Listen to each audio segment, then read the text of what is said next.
Our top story this morning begins in Somalia, where security forces have ended a siege by Al-Qaeda-linked militants at a hotel in Somalia's capital, in which more than 106 people were trapped inside the hotel that had been stormed by militants on Friday night. Dozens of people who had been taken hostage in the standoff at the Hayat Hotel in Mogadishu were freed. Elite armed forces battled the militants for over 30 hours from Friday evening after the attackers blasted and shot their way into the hotel, which is popular with lawmakers and other government officials. They had also bombed out the stairs to make it harder to assess certain floors. And as the siege entered its second day on Saturday evening, authorities had secured 95% of the building. 21 people are confirmed to have died in the 30-hour ordeal. According to Somali Health Minister Haji Adan, the death toll from the devastating attack has climbed to 21, with 117 people injured. geerida ayaa gaaraysa 21 ruux ilaa iyo hadda oo ku salaysan xogta laga keenay xarumaha caafimaadka. Tirada guud ee dhaawaca ayay wasaaraddu ka helayso xarumaha caafimaadka ayaa ah 117 qof oo dhaawac ah in la geeyo xarumaha caafimaadka ayaa soo gaartay wasaaradda caafimaadka. 15 ka mid ah 117daasi xaaladoodu waa culus tahay oo waa dhaawacyo adag. The Islamist militant group Al-Shabaab has taken responsibility for the attack.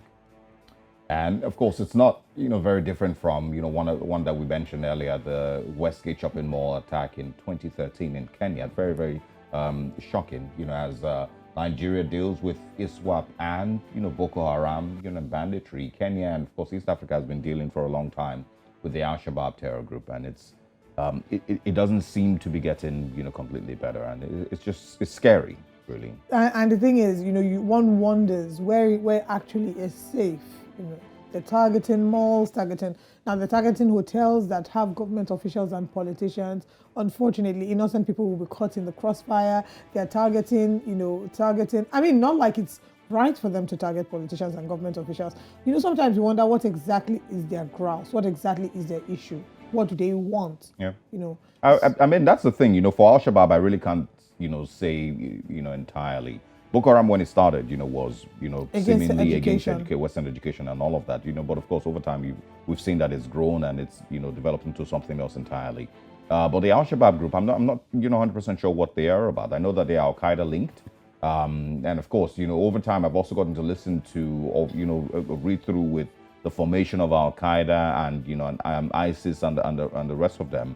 And it's just really, really confusing, trying to figure out what exactly they are trying to achieve with the continuous spread of terror across the continent. And I don't know if Africa really needs all of this at this point. No, we do not. Now, in case you're wondering what Al-Shabaab means, it means the youth in Arabic.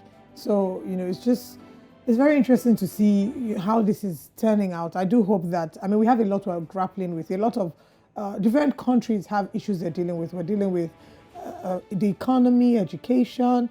Adding terrorism and insecurity to it is not something that we want to be able to handle with at this time. It's not. It's absolutely not. And I think, that we could continue to ask these questions, until we figure out exactly where the funding for these things come from.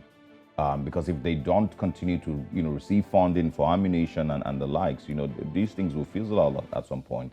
And so these are some of the questions that must be asked, and so we can somehow find, a way to put an end to it. There's so much more that Africa is talking about at this time, and it's not terrorism or, any terror group at all. But of course, luckily the, Mogadishu security force, the elite forces in Mogadishu have been able to put it to an end, even if it took 30 hours. 30 hours. This is like something, when I was reading up the story, it felt like something I was watching in a movie or something that I'd seen in a movie. I cannot imagine the trauma that the occupants of the hotel, those who were in captivity, because that's what it was. 30 hours of not knowing what your fate is, of not knowing if you're coming out alive, feels like something out of Money Heist or some other movie. Unfortunately, this is real life. Now, this is not the first time that Al-Shabaab is attacking Mogadishu. We do remember the attack that he had in October 2017, which Al-Shabaab did not claim, but there were reports that was certainly, it was an Al-Shabaab attack. There have been several incidences around the continent, and we do hope that we're inching closer and closer to the end of terrorism in Africa. Yeah.